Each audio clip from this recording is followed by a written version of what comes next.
Tonight is the last of our three-part series on domestic violence, and we are really fortunate to have Dr. Jean Howard Hill.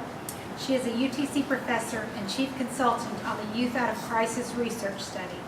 She has an extensive background in working with at-risk youth and directs the Many Faces of Diversity program at the University of Tennessee at Chattanooga.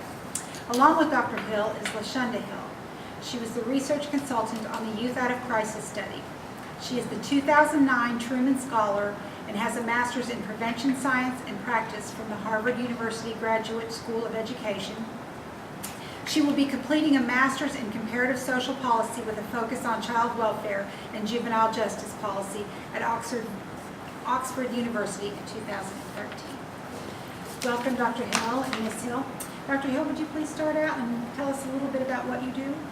Thank you very much for having us, first of all. I'm going to let LaShunda go first and give a little bit of an introduction, and then I'll chime in after her. Thank you. I'll give a little bit of an introduction overview of the study, why we did it, and really what our goals were and the methodology that we used. The Youth Out of Crisis study really is the combination of data gathered over the past 4 years, going on 5 years now.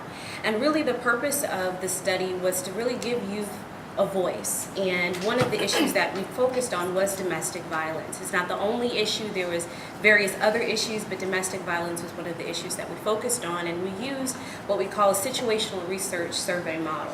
And so we collected survey data, but also one-on-one interviews with youth, with young people, and really gave them situations where they would react and ask them questions about how they would deal with those things. And so that's really how we structured the project and the research. The reason why we did it is we really found that in the literature about domestic violence and issues that really do impact the lives of young people, they really didn't have a voice. You didn't really hear their voices. There was a lot of adult voices and adult interpretation of data, but not really their voices. And so this project really gives them a voice and the opportunity to hear how they see these issues and how they deal with them.